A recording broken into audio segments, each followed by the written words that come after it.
Honestly, I don't know what it is with this company, but they cannot put together two good shows back to back. Let's play the role of teacher here. I'll be teacher, you be the class. Class, I have a question. Raise your hand when you have an answer. Please just don't shout it out. I expect the entire amplified unit class to raise your hand at the conclusion of this question. Class, what did last night's SmackDown contribute for the future, for Fastlane, for WrestleMania, to get us excited for Mania season? What did last night prove? What did last night do? What did last night contribute? Aside from a flip-flopping of one of the main events, the SmackDown Heavyweight Championship, which we believe to have been Kofi Kingston and Daniel Bryan at Fastlane. If that goes right, maybe they extend that to WrestleMania. If not, then they go with Kevin Owens and Daniel Bryan WrestleMania. So aside from flipping that up, what did last night do to excite you for Fastlane or for WrestleMania? I expect everybody's hands to be up in the air right now. So, instead of picking every single amplified unit member, because there's thousands of you, let me just answer for all of us. It did nothing. Nothing to excite any of us for WrestleMania season. And Fastlane. What did it do for Fastlane? Nothing. Owens came back. Golf clap. Pretty cool. I was hoping it would be in an epic way. But this? What am I talking about? If you guys missed SmackDown Live or you want a rehashing, I'll kick off this review and reaction show with the way that SmackDown kicked off. With Daniel Bryan, center of the ring, at a contract signing table. Shane McMahon and Stephanie McMahon are going over the tremendous 11-year-plus career of Kofi Kingston and why he's so deserving of a championship opportunity at Fastlane. They introduce Kofi Kingston. He cuts a little bit of a promo. The crowd's chanting Kofi. He sits down. Daniel Bryan signs his name. Kofi's about to sign his name. And here comes Mr. No Chance in Hell, Mr. Vince McMahon. The second his music hits, you know damn well Kofi Kingston is no longer having that match at Fastlane. It's not happening. So he says, it's WrestleMania season. We need box office. That's why Daniel Bryan, you'll be taking on this man at Fastlane, and it's none other than Kevin Owens. Good to see Kevin Owens, absolutely, but now all of a sudden you're handpicked by Vince McMahon? Are you a good guy, or are you a bad guy? We find out by the end of the night where they're headed with this, or at least for the foreseeable future. But they had Kevin Owens go out there and steal the moment, steal the opportunity from Kofi Kingston. This is good in one aspect, guys. This means that they're most likely now going Daniel Bryan, Kofi Kingston at WrestleMania. So how does Kevin Owens lose this match at Fastlane or not get the championship? The guy just came back from double knee surgery. He's been out for the better part of a year, if not a full year. You need him to look very strong. I don't see him walking out with the championship at Fastlane, or do they? Do they find a way to now make this a triple threat at WrestleMania? Kofi Kingston, Kevin Owens, Daniel Bryan. But we already have a triple threat with Charlotte, Becky, and Ronda brewing for WrestleMania. And there'll probably be another triple threat in a fatal four-way at WrestleMania. So is it what we're going to get, a schmaz? I think Vince's plan all along was Owens and Daniel Bryan at WrestleMania for the title. This Kofi Mania really exploded, so they tried to pass him off for the Fastlane pay-per-view. All right, we'll let his momentum die off at Fastlane. But then they started thinking, let's ride this thing out. Kofi Mania is a real thing. Why are we not giving him that opportunity at WrestleMania? So they flipped it. Kevin Owens now gets Fastlane. Kofi Kingston will now get WrestleMania. But do they find a way to put Kevin Owens into that WrestleMania match. It's all up in the air. We'll all tune in to find out, no question. I don't know if this is the way I'd go about this. If you wanted to have Kofi Kingston and Daniel Bryan at Mania, you could have still had their Fastlane match, have it be an amazing match, captivating all of us, and at the end, Kevin Owens comes in and ruins it for Kofi Kingston. You have a several-week build to where somehow Kevin Owens finagles his way in, and that's how you can go about your triple threat, if need be. But Owens should be coming in as the bad guy, not as a face. Or are they finally admitting they cannot create or have not created any larger-than-life superstars? They don't have really stars that are captivating and having fans jump out of their seats, cheering hysterically and being captivated by their every move. Do they think that Kevin Owens can be that guy? If that's not what this is about, I do not see why you turn him face upon his arrival. And it was done weird. He's handpicked by Vince McMahon, but by the end of the show, he's just a good guy who was given an opportunity but wants to stick by the other guys that deserved it even more than him.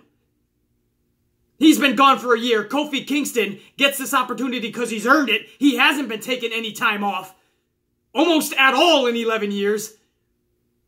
And Owens just kind of slides in. And he tells Shane and Stephanie, I want to tag team with Kofi tonight against Daniel Bryan and Eric Rowan. I want to prove that I'm worthy of this match by tagging up with the guy that was supposed to be in the match.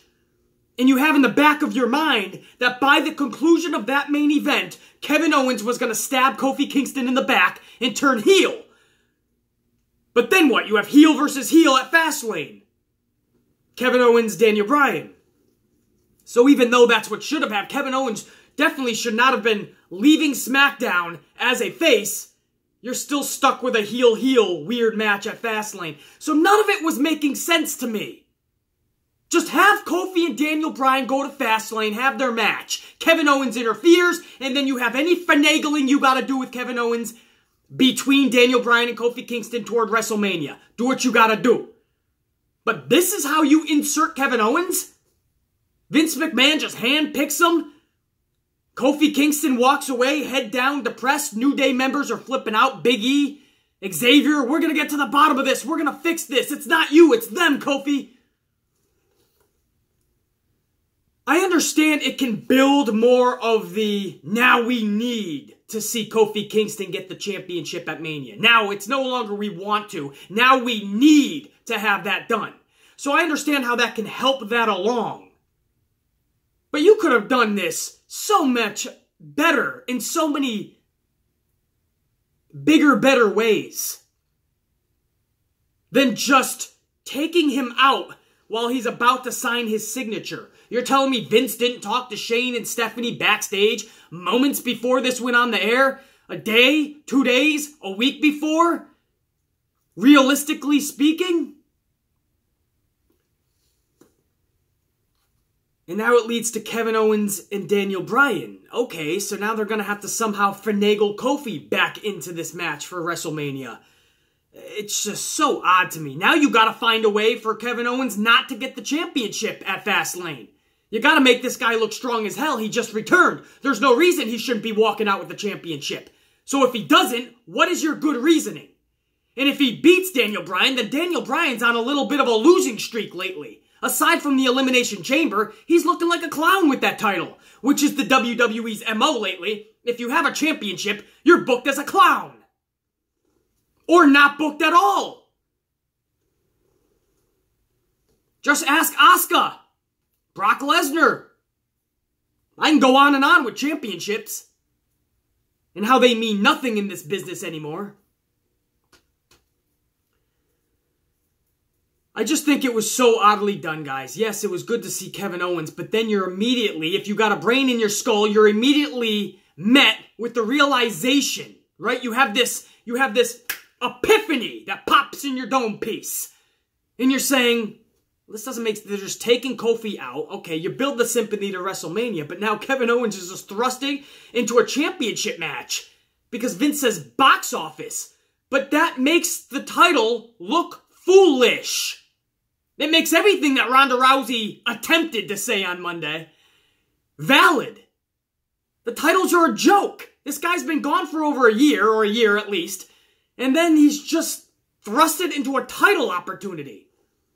Again, guys, I understand what this will do for Kofi. It turns into a now we want to see him at WrestleMania for the title into a need to. So, it has its benefits. But if you screwed Kofi out of that match at Fastlane, you still could have gone about it the same way, and I could have made it to where it's bigger, better, and badder than ever. That you really now need to see Kofi win that championship at Mania. Not just need to see Kofi at Mania. Hopefully this is making sense, man. If you really enjoyed the Kevin Owens segment at the top of the show, that's all you, man. It was weird to me. It was just odd that this is what Vince is doing now. He just comes out, announces Charlotte Flair is in this title match between Becky Lynch and Ronda Rousey. He just tells everybody, I'm putting Charlotte in the match. Weird, odd, awkward. And then last night, I'm just putting Kevin Owens in this match. Odd, weird, awkward. But all right. Earning something doesn't mean anything anymore. I don't know if I would have been for Kevin Owens versus Daniel Bryan at WrestleMania anyway, even if this wasn't fast-tracked to Fastlane. I don't see why you gotta thrust Kevin Owens into a championship match. I know you're hurting for superstars. I don't know if Kevin Owens is that guy right off the bat. Sorry, not sorry. We all like Kevin Owens, but come on, man. Seriously? We'll get to the main event later. Kevin Owens actually did tag team up with Kofi Kingston to take on Eric Rowan and Daniel Bryan. This SmackDown just was a miss for me. It's either hit or it's miss. It was a miss, man. Coming off of a Raw that I felt was memorable. Had multiple good segments, man. Not just one segment. Becky Lynch getting arrested. Ronda Rousey laying down the title at Stephanie McMahon's feet. Dropping the title, so to speak. Is it vacated? Will it go back to Ronda? Batista showing up, rocking the WWE to its core, taking out Ric Flair on his 70th birthday bash and sending a message to Triple H. Roman Reigns giving that awesome news that he's back in action, man, and he has defeated something that tried to destroy him. That is awesome, man. So many memorable moments. And then you go to SmackDown, and it was just a bunch of tag team matches. That's all SmackDown was, am I right? I think the only one-on-one match that I'm seeing was not even. It was a triple threat match. And the only thing of news really came in that first half an hour. I'm talking about the switch up. Kofi is now going over to Mania, it looks, and Kevin Owens will go to Fastlane. And they'll probably find a way to put Kevin Owens in the WrestleMania's one of their main events as well, with Kofi Kingston and Daniel Bryan. And the only other newsworthy topic was right after that opening segment, the Hardy Boys reunited. That's right, Matt Hardy returned to in-ring competition on TV anyway. And this was a Matt Hardy that looked like Hardy of old, as far as in shape. It's no secret, over the years, Matt Hardy has put on a few pounds, right? If he's like me, he likes to dip into those Doritos, those chocolate chip cookies, and any snacks that he can get his hands on. Hey, I'm with you, man. I gotta double up in the gym to keep the abs on point. But, he put on some pounds, there's no doubt, and that affects your in-ring performance, no question. But he came out last night, and he's looking like he's dedicated to one more big run in the company. The Hardy Boys came out as a team. They defeated Sheamus and Cesaro in what was a decent tag team match. It was good to see the Hardy Boys back, and it got me thinking, the Usos, right now, what I say at the top of their game, the Usos are the best than they've ever been. In my opinion, the best tag team in the business today is the Usos. Hitting their strides in the ring, but also their promos are flawless lately. Their chemistry, obviously second to none. If you give me the Usos at their peak against the Hardy Boys, who always show up on the biggest stage of them all, at WrestleMania, again, Usos at their peak right now of their career, I feel. The best they've ever been. and the Hardy Boys knowing that this could be their last big match on the big stage, and you collide these two colossal tag teams at Mania. Take my money times 2. I'm there. Live. MetLife Stadium. I'm there anyway. I'll be there live. But I'll be much more inclined and happy and invested and captivated by the card if that's one of the matches on it. It just got me thinking, if Matt Hardy looks like that, the Hardy Boys are together, they're defeating former champion Sheamus and Cesaro, the Usos are at the top of their game, if the Hardys can string together a few more victories, you have a WrestleMania match that is the Hardys and the Usos. And that, my friends, that's badass. But aside from that first half an hour, that was the news. It wasn't colossal. But Matt Hardy returned. The Hardy Boys are back together. Kofi Kingston is out of Fastlane, most likely for WrestleMania. Kevin Owens has been inserted in that spot. And that was the first half an hour. And that's all the real news. Other than that, now we just got a mundane, lackluster television show. Professional wrestling show. Backstage, Lana is provoking Ricochet and Aleister Black. That was a decent provoking. Lana was on her A game trying to poke buttons, push buttons, and poke at people. Called Ricochet, I forgot what she did. Basically overrated, or what'd she say? Not special, I think she said. Which is ironic because Ricochet is pretty damn special. And Aleister Black was like forgettable or so. I don't know. She was labeling them. And I'm like, Aleister Black, you're not really going to forget Aleister Black. But all right. But Lana was at least decent in that, I guess. Right after that, Honky Tonk Man was announced as the next inductee for the Hall of Fame. As somebody who was going to be live in attendance at the Hall of Fame, I want people that I grew up watching that deserve to be in the Hall of Fame. I don't know if DX right now fits in that category. Chyna definitely does. So it'll be good to at least hear her name. I don't know if I need to see the rest of DX right now getting inducted, but the Honky Tonk Man, that's one of the guys I grew up watching. That's one of the guys that I sure as hell am going to be on my feet more than a golf clap when he comes out to take his rightful place in the Hall of Fame.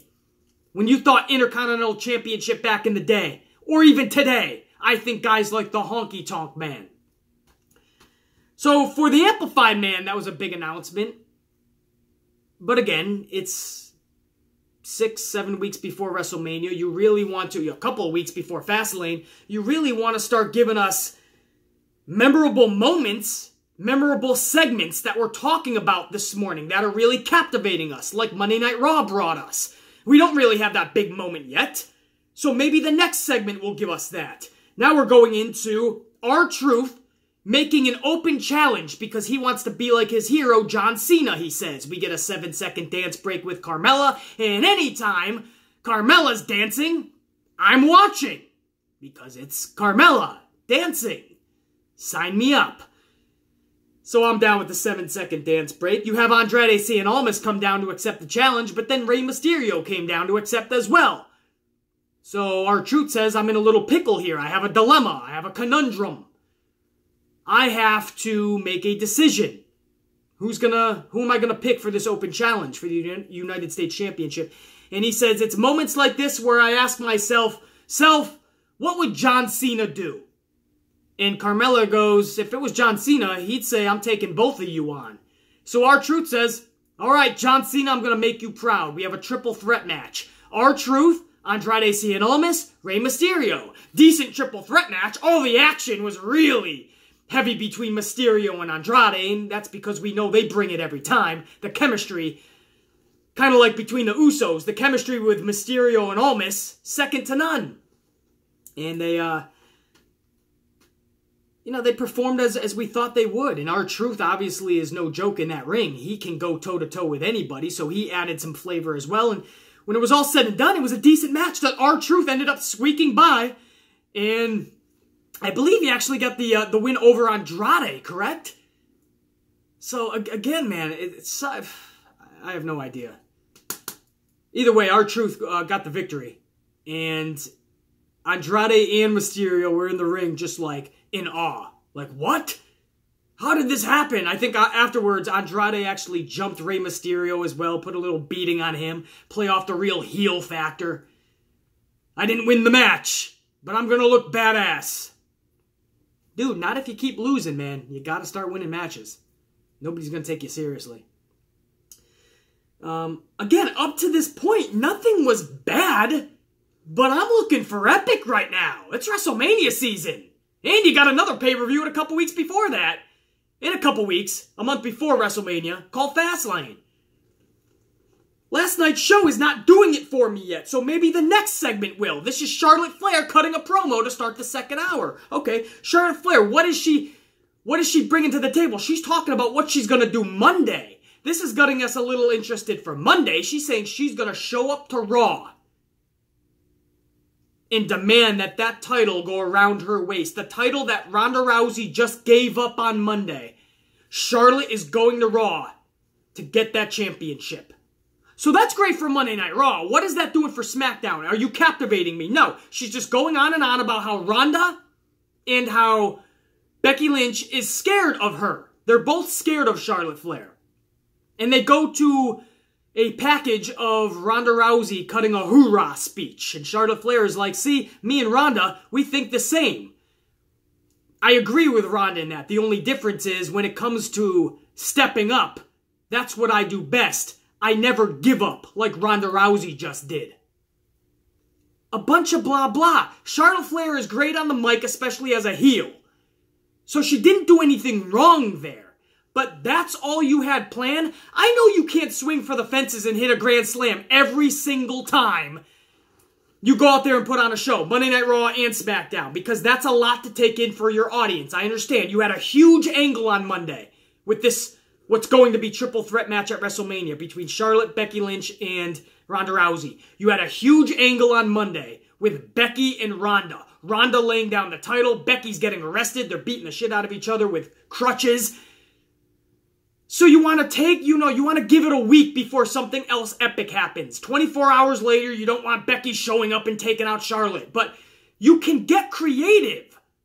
Maybe Ronda shows up to SmackDown and takes out Charlotte. Don't forget, as of right now, it's Charlotte versus Ronda. Ronda could have showed up to Charlotte had she not dropped down the title. Or even if she did throw down the title at Stephanie McMahon's feet, she could show up to SmackDown. Dude, I'm sick and tired of you talking trash. I'm going to shut you up right now. And maybe they brawl at SmackDown. It's never too early for that stuff. It didn't happen.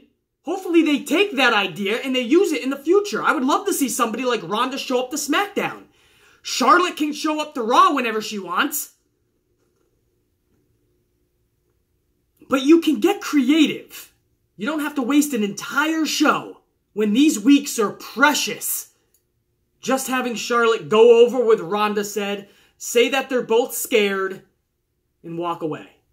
And that's that's what's probably going to be your main event at WrestleMania, guys. The last match. And that's what they gave us at SmackDown. Does nothing for WrestleMania for me. Does absolutely nothing for Fastlane.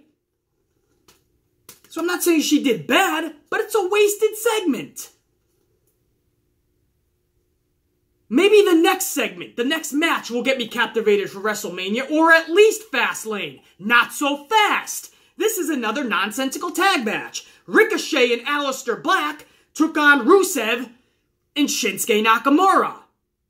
Good match, I thought. Not even decent. A good match.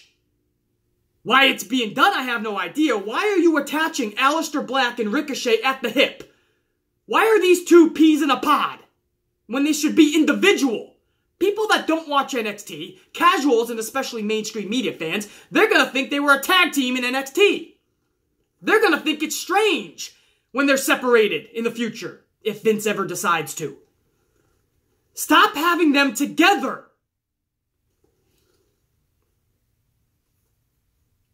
They beat the Raw Tag Team Champions on Monday, the Revival. I don't know what that does for the Revival. I don't know what it does for Aleister and Ricochet. Nobody's caring about it. The casual fan isn't really going to go, wow, these are my new two favorites. Not going to happen. Rusev and Shinsuke, you've been trying. Oh, no, they have not. I take that back. They haven't been trying to make them the best that they can be over the years. But they should have been booked to be the best they can be over the years. Rusev and Shinsuke should have been megastars by now. Booked horribly. In the years that they've been there, putting in the blood, sweat, and tears, Aleister Black and Ricochet just beat them. Not saying Ricochet and Aleister Black should have been losing that match. As I say every show that these NXT call-ups are on. They shouldn't be losing. But that also doesn't mean you need to put them with people that need victories right now. Shinsuke could use a win in a victory. Rusev could use a win in a victory. Even when Shinsuke and Rusev were United States champions recently, they still were booked horribly. You didn't even know they were champions 99% of the time, unless they were putting on a match, and you saw them with the title, and you went, oh yeah, Shinsuke's a champ. Rusev's a champ. So it was a good match. You know, at the end of the day, we're watching a wrestling show. We would like a good wrestling match. Well, we got it. Golf clap. That's awesome. What is this doing for anything? And it does, again, nothing for Aleister Black and Ricochet. You're just another tag team now.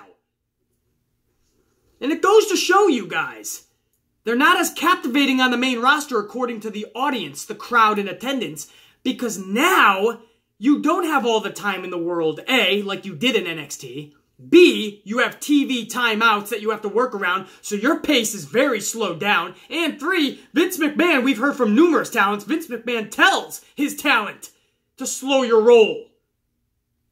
So they can't captivate like they did in NXT, and that's what I mean about the the main roster being a totally different beast than NXT.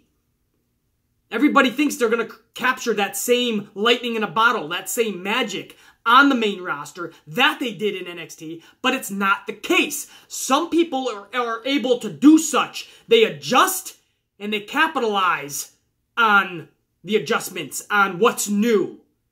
And they make it innovative. And they take what they learned in NXT and all the knowledge that they've gained, and they take what they need to learn on the main roster, and they create a whole nother different persona within that persona.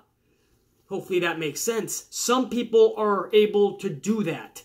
Others, they come over from NXT, they expect to get the same reaction, they expect the same type of atmosphere, they expect that they're going to be as over as they were, and we see time and time again, it's just not the case.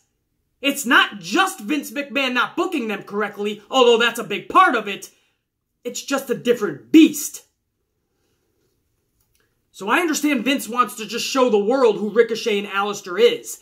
And maybe he doesn't have all the time in the world to have them in separate matches. That doesn't mean you parade them out there every week in a tag team. Every show. Beating people that need victories. The Revival, Sheamus, Cesaro. The list goes on and on. They're just going to run through the roster. And at the end of it, nobody's going to really care.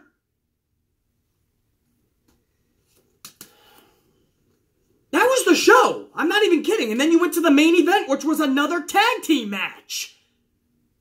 Kevin Owens and Kofi Kingston versus Daniel Bryan and Eric Rowan. From the time that this match was announced at the beginning of the show, I didn't care about it. During this match in the main event, I didn't care about it. And when this match was over, I didn't care about it. Didn't excite me. Didn't captivate me.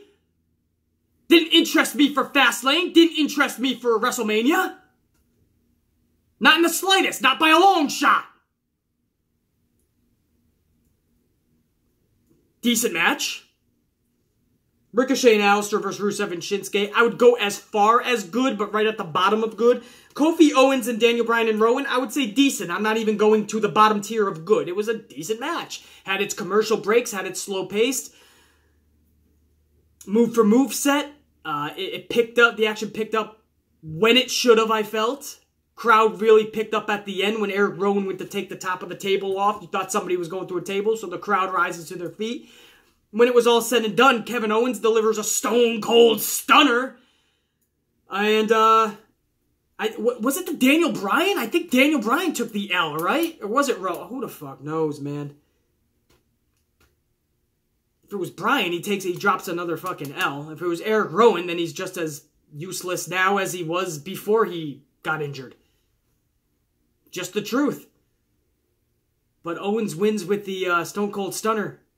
And now I'm expecting, okay, you know, it might be heel versus heel at Fastlane, but fuck it. The rest of the card will fill out. But you have to turn on Kofi right now. You can't have SmackDown go off the air and Kevin Owens is a face. That's not who he is. I told you guys, that's not who Charlotte is. They tried to turn her face. It didn't work. That's not who she is. That's like turning Stephanie McMahon face and having her cut cookie cutter promos. Kevin Owens is not a face, man. You can have the fun comedy with Chris Jericho and such, but... Or at least if he is going to be a face, he's never going to reach that larger-than-life status because he's more of a comedic act as well. It's just... It doesn't fit for me, man. So I'm like, you got to turn on Kofi here, man, and that's how we're really going to get the sympathy for Kofi going into Mania. Didn't happen. He just... Kevin Owens shakes Kofi's hand, and we fade to black. SmackDown went off the air with a handshake. Kofi Kingston shakes the hand of the guy that just replaced him. BC, it wasn't his fault. Vince handpicked him. Owens walked out when Vince called his name out like they had this plan for a while. It doesn't matter who picked him. He's replacing me. If you're replacing me, I'm not shaking your hand. I don't care what the scenario is. Not doing it. Kofi at least looked a little upset, but now they're just shaking hands, and now what? For the next couple weeks, we'll see Kevin Owens and Kofi Kingston as a tag team. Maybe they'll take on Ricochet and Aleister Black.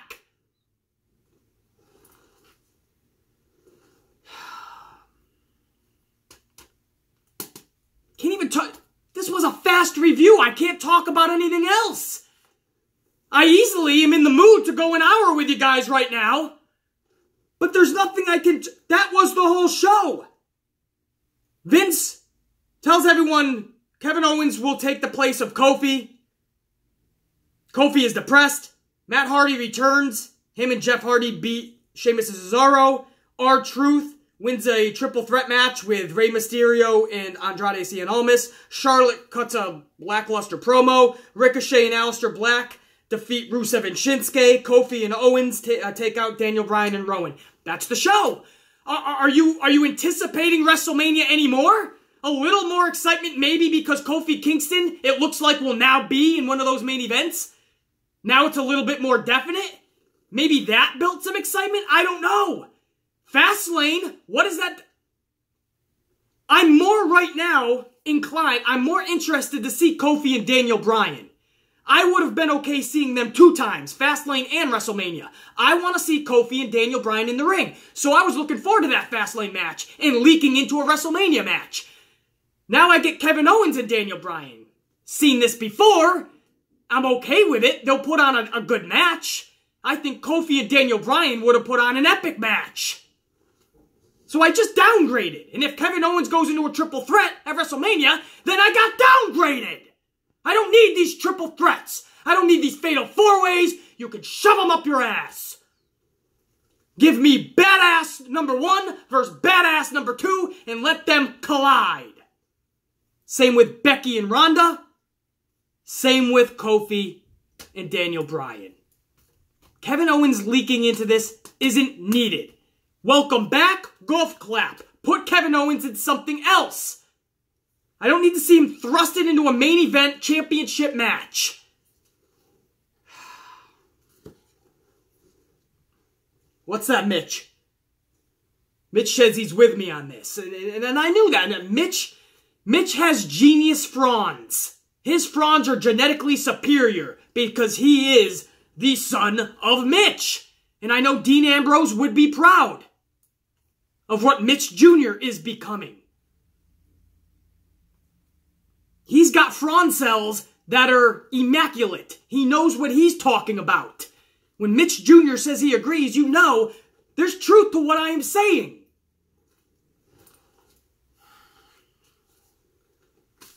I don't know. fuck it, man. You know what? That's it, guys. That was SmackDown. Now we go on to Monday Night Raw, and I'm sure Raw, they're gonna go heavy into Monday Night Raw, guys. They're going to. Raw is going to, you're gonna see why Vince McMahon declares Monday Night Raw the A show. That's where you're gonna get everything. That's where you're gonna have the continuation of Roman Reigns. You're gonna have the continuation of Triple H and Batista's storyline. Some people thought Batista will show up last night, take out maybe another Evolution member, or take out Orton, or take out maybe Mysterio, an old past nemesis, prove another message of Triple H, but I thought that would have been overdoing it. There's no need for Batista to show up last night, so I was okay with that. You're going to see it on Raw, though. You're going to see Charlotte Flair show up and continue that storyline. Will Becky show up? Will Ronda show up? I guarantee at least one of them are going to confront Charlotte Flair. But right now, SmackDown, at least for this week, it took a back seat, man. It looked like all the eggs were in one basket, and that basket was the Raw basket, and SmackDown played the second fiddle last night. And if you look at that entire show, nothing captivated me at all. And weeks before WrestleMania season, unacceptable. And I won't tolerate it next week. I'm taking it easy on them this week. I'll throw them a mulligan. But next week, not too kind to that. I promise you. And Mitch Jr. won't be either. Monday Night Raw Monday. We'll see where we go from here, guys. As always, you know, the podcast will be coming up this Sunday. I believe we're already up to 9 episodes, man. We're going to go at least 1 hour. Why I say it's the podcast is because we do go at least 1 hour, so we make this video much longer. We cover a plethora of topics, guys. And that's why it's the podcast that you guys don't even have to watch on YouTube. You can click it right into YouTube. Go about your gym session. You can play it in the car. You can shop with your earbuds in. Use it as an audio file, man. That's why I call it the podcast. It's going to be long. We're going to cover a lot of things, and hopefully you guys are entertained throughout your chores, your gym session, your long drive, whatever it is, man. Enjoy the podcast. The 9th episode is coming up this Sunday, and we have some big stuff planned, some big topics that I want to go over for sure. As always, stay subscribed and notified because you never know when I'm going to put out an impromptu video, and I'm most likely going to do that before Sunday. You don't know when I'm going to pop a video up, but you will if you smash that notification bell. The Amplified Man and Mitch Jr. and Anger. For now, guys, holla at your boys. We're saying peace because we're out. Check you.